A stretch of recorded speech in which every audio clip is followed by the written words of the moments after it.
Эмне үчүн оюн-зоок бизнесине дагы бул жакта бир жеңилдиктерди карап атасыңар? 453 статьяда турабы? Салык ставкалары дейт.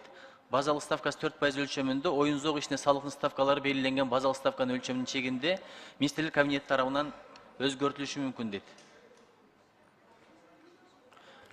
Нуржик Кыдырович, негизи бул онлайн казиного тиештүү, азыр онлайн казино бизде деле жок. И биздин жарандарга тиешеси жок да бул. Өзүңүздөр билгендей, жанагы чектөөлөр бар биздин жарандарга ойногонго. Эмне үчүн анын ставкасын төмөндөтүп атасыздар дейм да, жанагы Ал налогун. салыкка түшүш үчүн, мисалы үчүн азыр жанагы эмелердин серверлердин баары тең тышта турат да. Ошолорду бияка алып келиш, ошол жагымдуу шарт түзүп берүү. Бирок биздин жарандарга бөгөт аякта. Биздин серверлерге кире албайт алар. Эми жагымсыз ишке жагымдуу шарт түзгөндөн жагдай жагымдуу болуп кетпейт. Ушуга ишениңиздерчи. Бул киреше бөлүгүн толуктоштун максатынын бири да.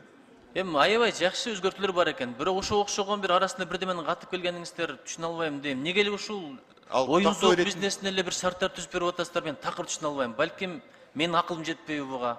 Балким бирөөлөрдүн кызыкчылыгы бар, эч эле түшүнө албай койдум ошону.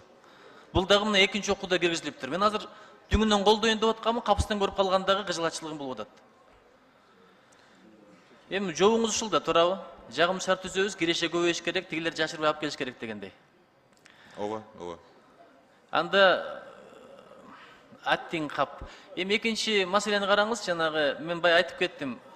Бул жерде азыр укук коргоо органдарынан жок экен, ошол онлайн казино, электрондой казино өздөрүнүн аттарын башкача айтат алар. Биз финансовый операция кылып атабыз, тигил эле бул эле деп. Эмне үчүн ушуга эч ким чара көрө албай атат, түшүнө албай атам да. Мен бай айтып кеттим. Башкалардын аттарын билебиз. Мына өлтүрүп кетти, аты чыгат, сүрөтү чыгат. Уурдап кетти, аты чыгат, сүрөтү чыгат. Тоноп кетти, коррупция кылды, аты чыгат. Же болбосо бир массалык балык шылматтар уюштуруп атат, аты чыгат. Бирок эч качан ушундай адамдардын атын көрө элекмин да. Эмне үчүн ушуларга мындай өзгөчө мамиле болуп атат? Себебин айта аласызбы? Бул да экономикага байланыштуу маселелер. Нуржик Кыдырович, өзүңүздөр билгендей, бул мыйзамды эметип атканда башында жанагы бинарный опцион деген тотализатор дегендер бизде бар эле, жана аялдамалардын четинде тургузуп алып, ошолордун баарын иштетип жүрүшкөн. Өзүңүздөр билгендей, биз лицензиялардын баарын чакыртып алганбыз. Азыркы күндө бир дагы бинарный опцион Кыргызстанда иштебейт. Биринчиси, экинчисинен булардын баарын тең бир жана кумар оюн зоок имараттын ичинде гана болот. Алардын баарын сыртка чыгарганга бөгөт коюлуп, тыюу салынган. Өзүңүздөр мынакей мыйзамды да колдоп бердиңиздер.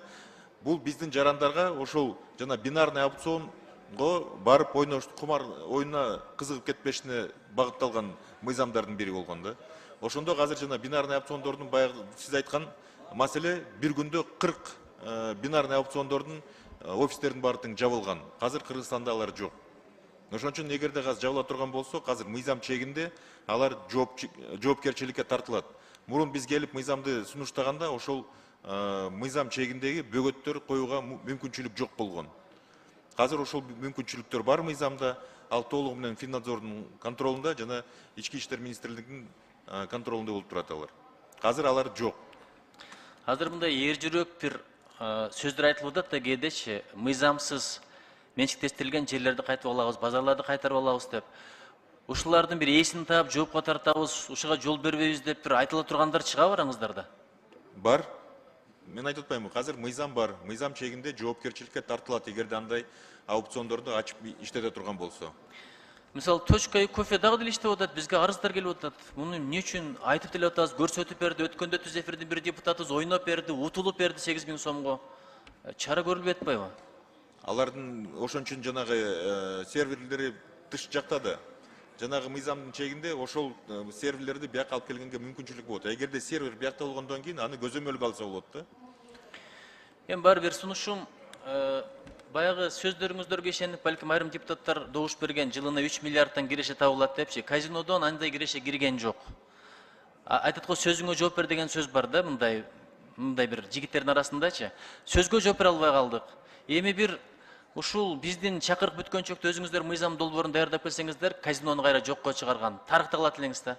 Эгер ушул закон долбоорун даярдап келсеңиз, кийинки эмне алып келсеңиз да мен карабай туруп колдоп берем. Ушуга баралычы. Караңыз, бизди андыргансыздар жылына 3 миллиард деп. Азыр сурасам 100 миллиондой түшкөн жок, туурабы? Бирок дагы деле үмүт менен дагы деле акчасын чыгарып берет, салыгын берет деп туруп жеңилдиктерди карап атасыздар. Мындан жакшылык болбойт, мен сизге гарантия берем.